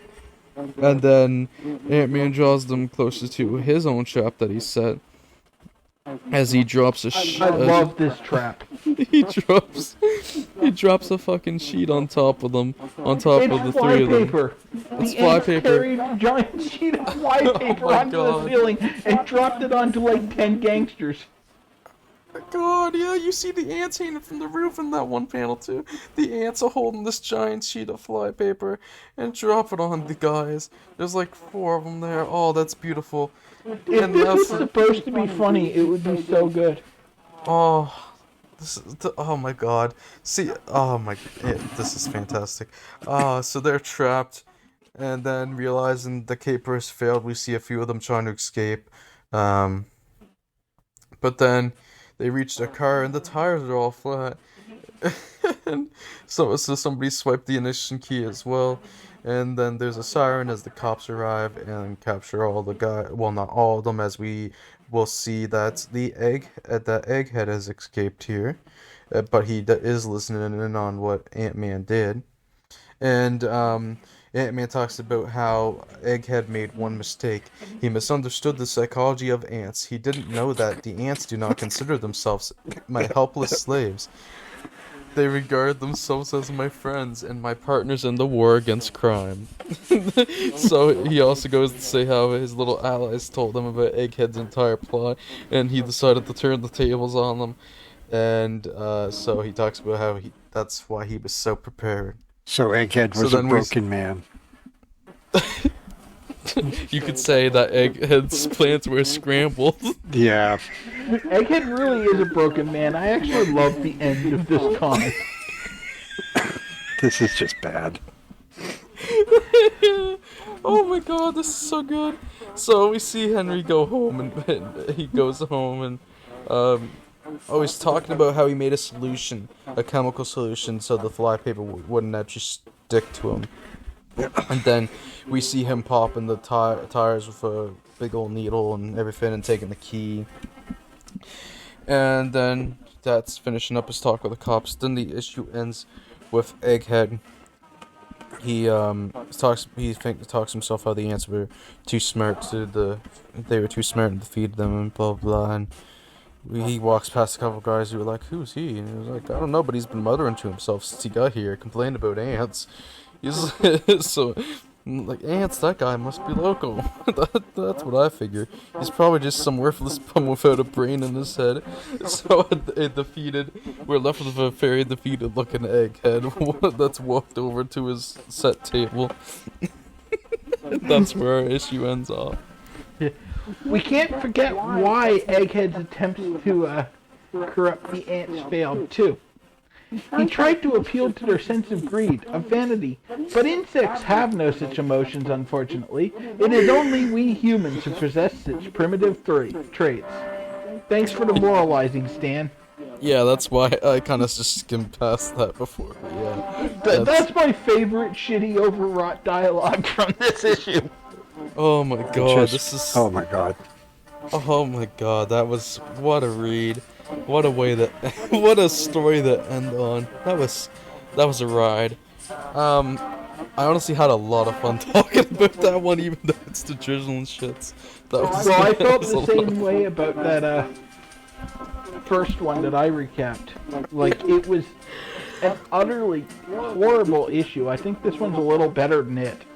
I had this one ranked worse than the last one, but I like Egghead's great though. Yeah, Egghead steals the show.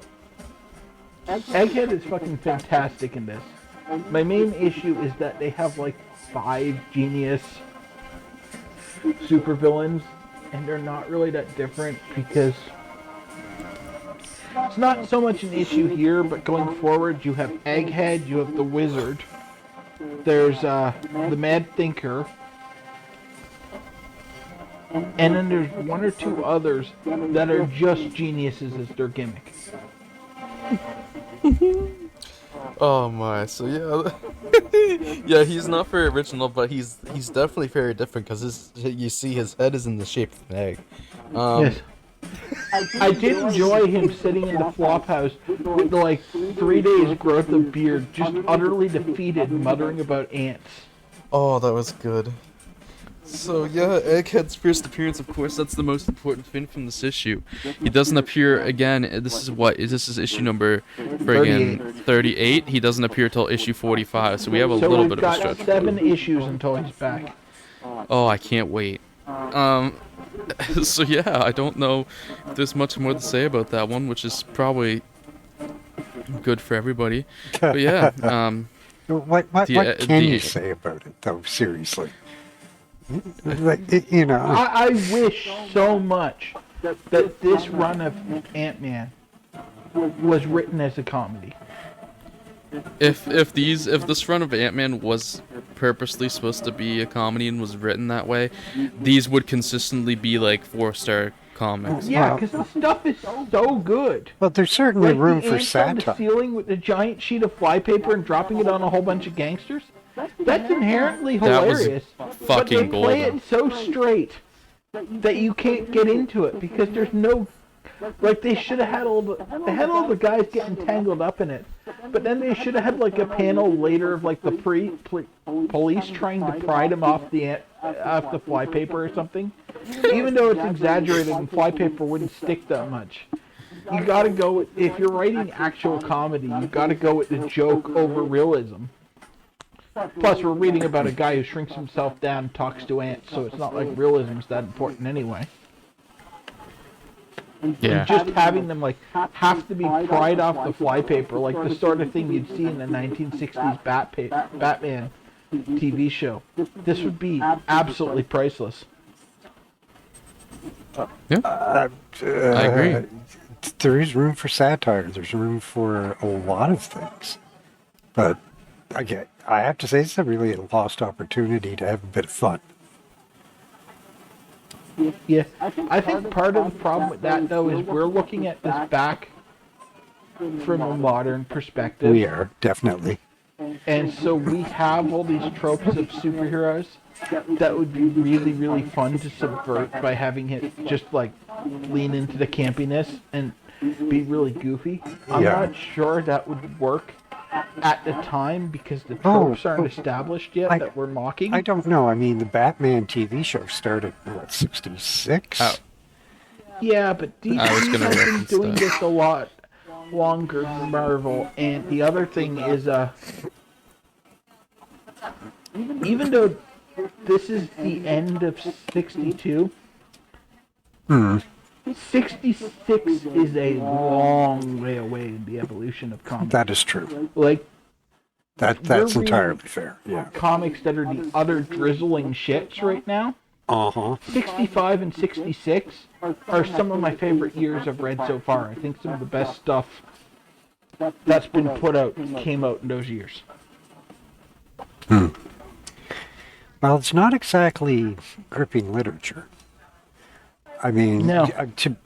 and I don't mean to be mean about this, but you can tell they were dealing with more than one comic every month. They were just churning the stuff out so fast. Yeah, this was rushed out in an afternoon. Right, this is And formula. it reads like it. Yeah. I don't mean to be mean, but why are we tackling this again? No. Yeah, no, but, it's just so bland. Even though it's funny. There's a lot of that at this point. Yeah. Anyways. We're really hitting the end of the terribly bland section. We're getting very close to some variety being added in here, Well, not which will even help a just- lot. Not even just the improvement of the variety, like just peeking ahead a bit. The majority of my ratings have started going up at this point. We're starting to get, like, even the throwaway stories, they're trying to do something with them. Yeah. A lot of times they fail. But, like, looking at the next couple of comics, I can remember every one of those issues, and I read them 4 years ago.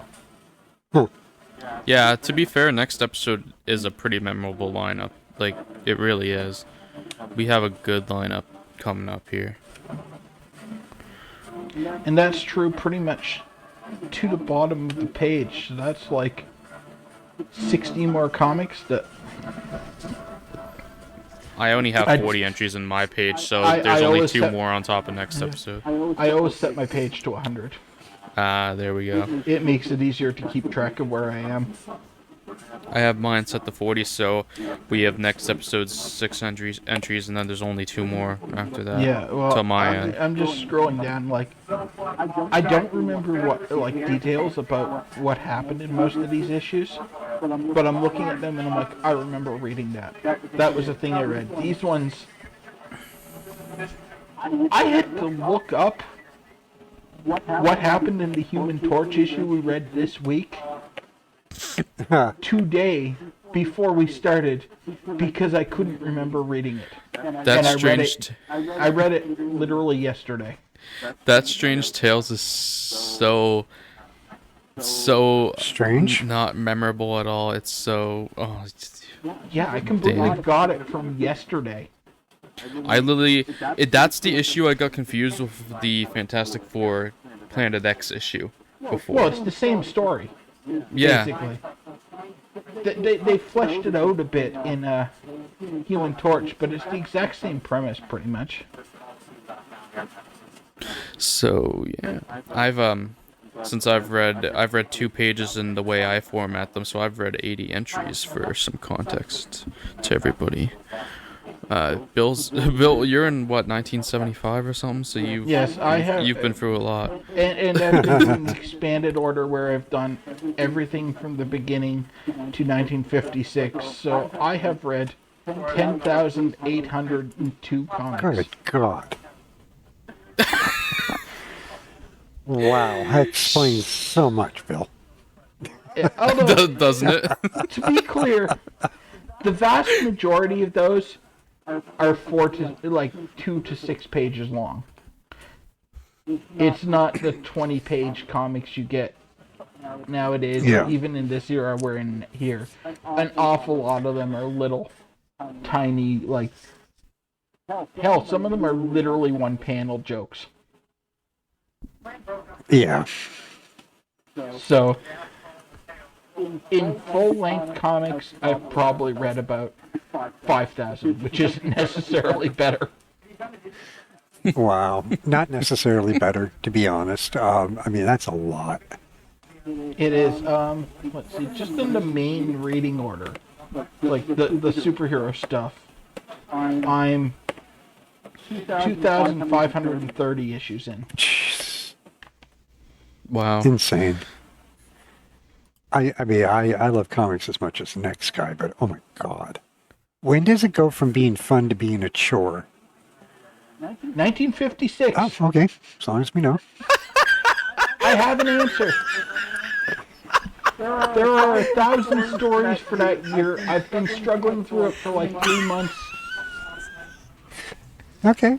As long as you're sure. 1955 is just as bad. Probably for the last year of comic reading, I've been trying to make it from 1954 on, and it's just been... I'll read like one day, and then I'll give up for a week and a half. And so it'll be like 40 comics will get knocked out, and then nothing. Yeah. Which sounds like a lot, but and you think like one issue of Millie the Model is 15 comics. Oh, I suppose. Oh shit! Yeah, that was you were right on top of that. You had an answer for that. It's scary. Oh wow. I don't mean, again, I don't want to diss Marvel just simply for the sake of being mean, but there was not. In spite of the fact that I think there were some fairly inspired concepts, like, Ant-Man, it was just a matter of time before they did something like Ant-Man, okay? But the Fantastic Four was a great concept. A superhero team, each with their own superpowers, who needed each other to solve mysteries. And to take them away and send them off on their own for individual adventures just kind of defeated the whole point behind their existence. Human Torch. Human Torch. The concept of the Fantastic Four I always thought was a great idea. Like, I really liked it. I thought it was a great concept. I liked the Hulk. Again, I thought a great concept, good idea. But they just aren't doing anything with it. It's just... Well, right now, literally what we're seeing is people learning on the job. Yes, and none of them have a bloody clue how to write a superhero comic. Yeah, and you can tell that, obviously, because, you've got a character like Namor, right, who has the potential, as a bad guy, has the potential to be quite a good villain. We're talking, he could be almost as good as Green Goblin, but... Namor was fantastic in the late 30s, early 40s. Where he was full villain. Yeah. And he hated humans. And they did a crossover Except for series Sue. in like 4 or 5 issues of Marvel Mystery Comics in the 30s, where Namor decided to destroy New York City. And the original Human Torch had to stop him. And they built to it in both their strips. Then they did a crossover strip 1 week or 1 month, and then to follow the next issues. And it was way ahead of its time. But then the war happened, and all the people who had developed skills writing went to war, and so comics regressed quite a bit. Yeah, and basically since then, no one's really had any thoughts. Because I'll argue that Namor Human Torch crossover was more sophisticated than anything we're getting right now. Yeah, I keep thinking there was potential. I mean, during the Second World War, of course, comics were used as propaganda, just like Disney movies were. And stuff like that, and I understand that. But you had a couple of great superheroes, and they weren't doing anything with them. Well, a lot of that, too, was the people that were writing them that had big ideas. Yeah. Were gone, so they were being written often by literal 15-year-old kids. Yeah. I mean, that's how Stan Lee got his start. He was 16, and he got hired to edit Marvel because they knew he was young enough that he wasn't going off to war. I suppose.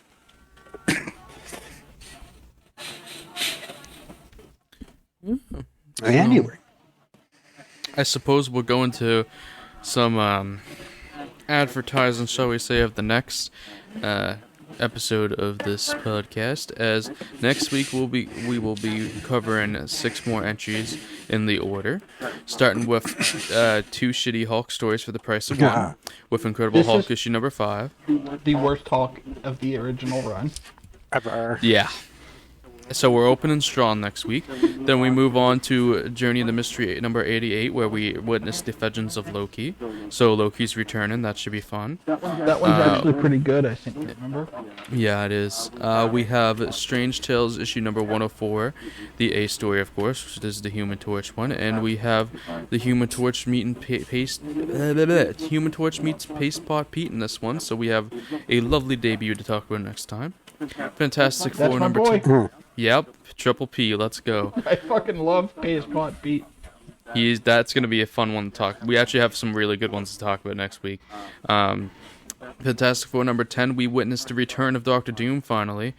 I say finally as if it's been a long time. It's been like 4 issues. And then we are going to end on Tales to Astonish number 39, the best Ant-Man story for a little bit longer, with the vengeance of the Scarlet Beetle. I'd say it's the best Tales to Astonish Ant-Man story, period.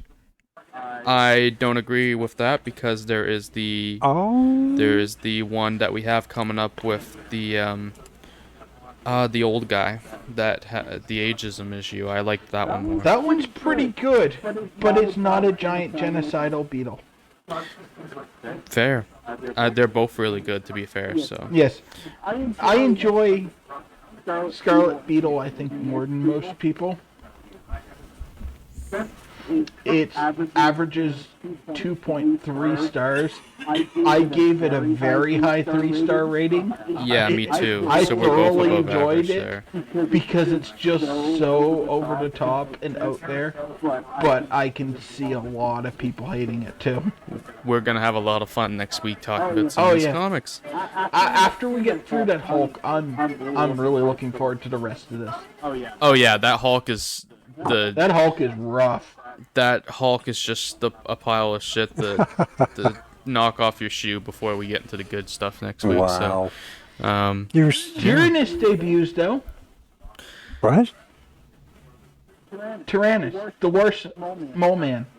Oh, okay. He even has the same minions as Mole Man, except for Mole Man's ugly. He's beautiful. It's a beauty mark. Deal with it. He's possibly the worst come on. recurring villain Marvel has. Okay, fine. Well- Because they use him a lot. oh, I can't wait. I guess if you've made it this far into the podcast somehow, then Yeah, you'll Then, understand that Mole Man's an underground hero, you know? oh my Tyrannus. god, Ching. oh no. Thank you for the color commentary, Dan. You're very welcome. And now back to our regularly scheduled hosts. I guess I'll get my plug in before we go too Oh far god, into they're the still ground. using him in 2020. Oh yeah, I thought I saw his name semi-recently, but anyway. Isn't that Ruins of Ravenloft Sabretooth series? Oh, that's where I saw him. I read that. He's so bad that they're still using him in 2020. That's where I. God, yeah, do you think he was I read Spider-Man or something? I read that last year at some point. But yeah, if you guys, if anybody's made it here and you haven't listened to our Crew 616 Choose On first debut episode about 30 Days of Night, go give that a listen. That was a fun time. We're gonna have at least one of those a month. It's gonna be monthly right now. Occasionally there might be another extra one sprinkled in if there's time for it.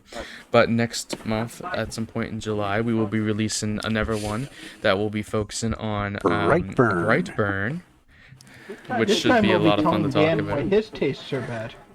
Yeah, this time I'm not gonna be the target, Fine. so that should be a lot of fun. Fine. That's okay. And then. It's okay. I'll get my own back as soon as we get to a Marvel movie. And then after that, we actually already have a topic planned for the third episode. Right now, with this main podcast, Route 616, we're talking about all these old Marvel comics. Well, we're gonna turn our eye to the big boy at DC as we talk about every Batman movie that's been released. Which is gonna be an interesting episode. We're gonna talk about our favorite and least favorite things about all the Batman movies. We'll probably go into which movie is our favorite or least favorite, and then all this kind of stuff, which character is the best. So, if you're a Batman fan, which, I mean, who isn't? That's right. It's kind of weird if you're not. Then make We're sure to stay definitely tuned for making that. fun of George Clooney. Oh my Stay God! tuned Yes. for that in August. Yeah. Well. Fuck you, George Clooney. We're gonna have a bit of fun with that one. Yeah. Yeah. So we have some good stuff planned coming up. So anybody listening, we definitely appreciate the support, and we hope you stick with us because we have a lot of. We're still learning. We have some really.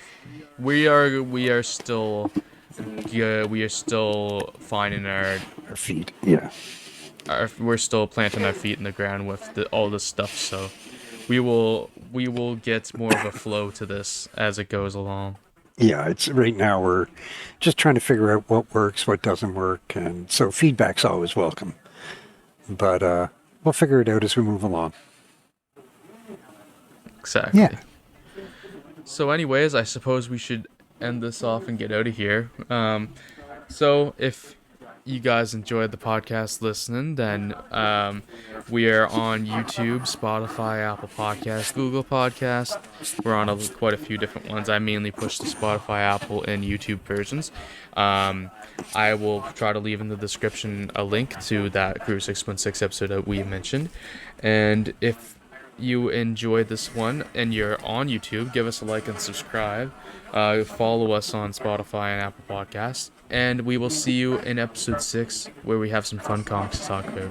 Peace out, and we will see you all later. Bye-bye. Have a good one.